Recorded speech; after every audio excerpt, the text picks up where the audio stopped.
नमस्कार, आप देख रहे हैं 4 PM गुजरात और मैं हूं आपके साथ प्रगति ठाकुर। प्रधानमंत्री नरेंद्र मोदी 26 और 27 मई को अपने गृह राज्य गुजरात के दौरे पर हैं, जहां वे दाहोद में देश के पहले 9000 हॉर्स पावर लोकोमोटिव इंजन का लोकार्पण करने जा रहे हैं। ये परियोजना मेक इन इंडिया पहल का एक हिस्सा बताया जा रहा है, जिसके तहत 20,000 करोड़ की लागत से दाहोद में एक अत्याधुनिक रेलवे प्रोडक्शन यूनिट स्थापित की गई है।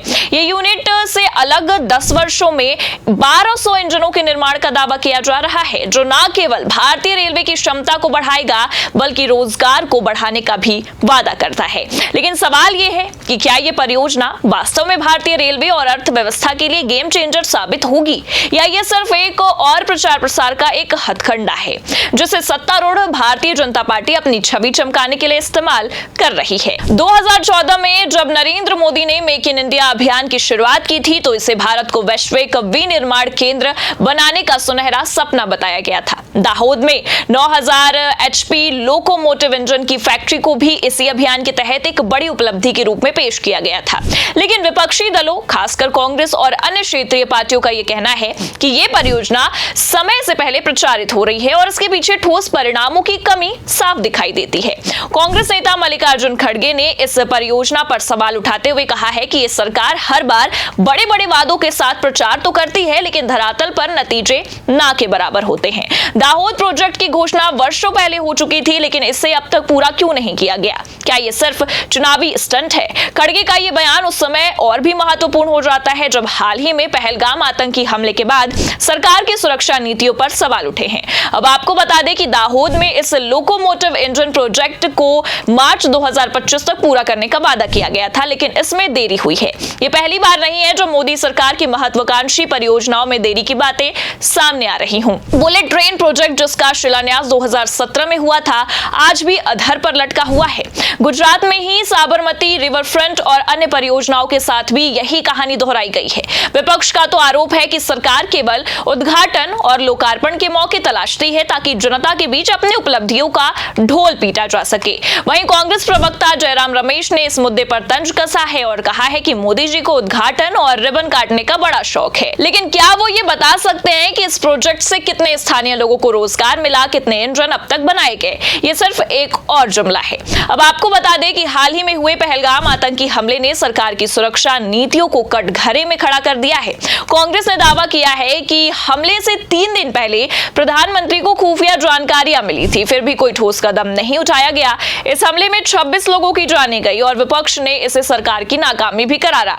खड़गे ने पूछा है कि जब सरकार को पहले से यह जानकारी थी तो सुरक्षा व्यवस्था क्यों नहीं की गई? क्या ये केवल प्रचार के लिए ऑपरेशन सिंदूर का ढोंग रचा गया?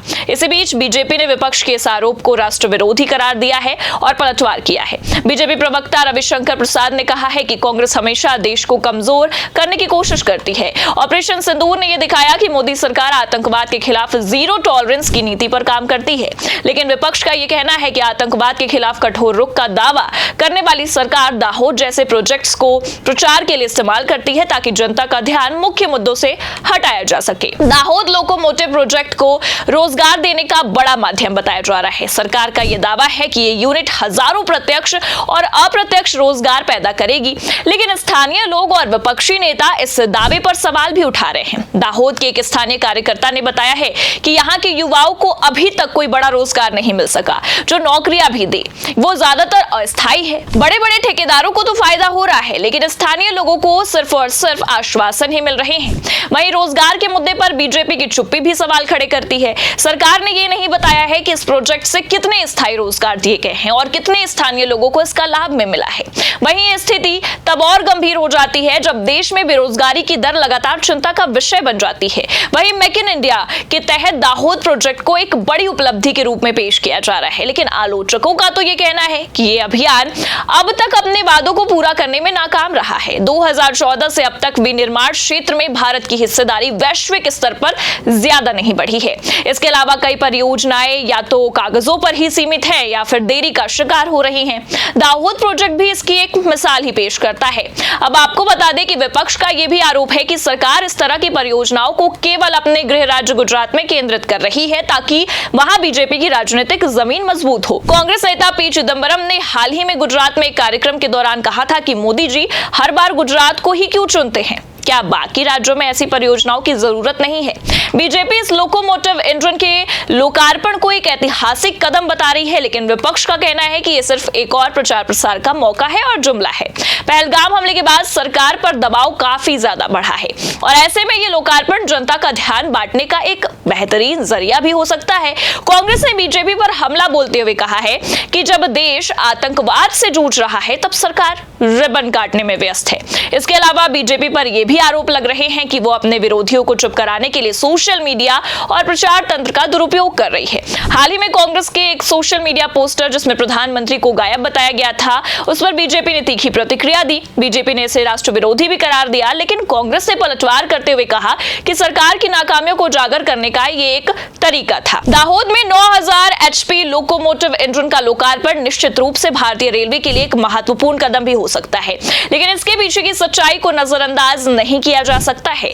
देरी, रोजगार देने में अस्पष्टता और प्रचार पर ज्यादा जोर देने की प्रवृत्ति इस परियोजना की विश्वसनीयता पर सवाल उठाती है।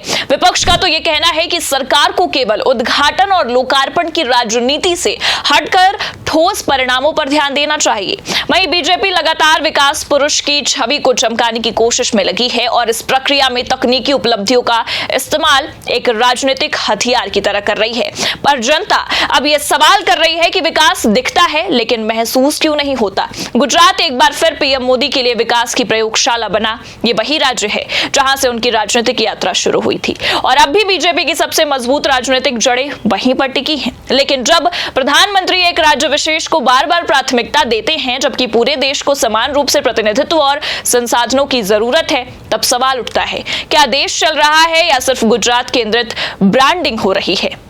देश की सबसे बड़ी समस्याओं में बेरोजगारी, बढ़ती महंगाई, स्वास्थ्य सेवाओं की दुर्दशा, शिक्षा का गिरता स्तर, ये सब ऐसे मुद्दे हैं जिन पर कोई ठोस योजना या कार्य नहीं दिख रहा है। हर बार चुनाव से पहले हाई प्रोफाइल उद्घाटन, AI और डिजिटल इंडिया की घोषणाएं और बड़ी बड़ी परियोजनाओं का शिलान्यास, क्या ये सब असल मुद्दों से ध्यान भटकाने की एक रणनीति बन चुका है?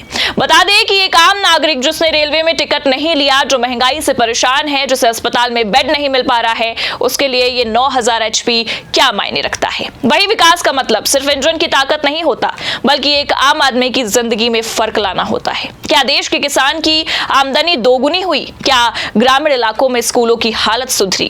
क्या छात्रों को गुणवत्तापूर्ण शिक्षा मिल रही है? क्या हर युवा को नौकरी मिली?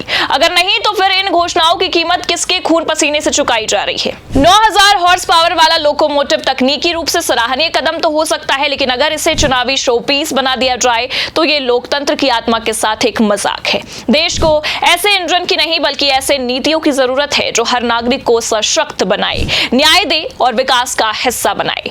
वही जब हर प्रोजेक्ट को इवेंट बना दिया जाए, हर घोषणा को शो और हर नेता को ब्रांड, तब लोकतंत्र का मतलब खो जाता है। भारत को सिर्फ पटरियों पर तेज दौड़ने वाला इंजन नहीं बल्कि समाज के हर तबके को समान गति के साथ लेकर चलने वाली सरकार चाहिए।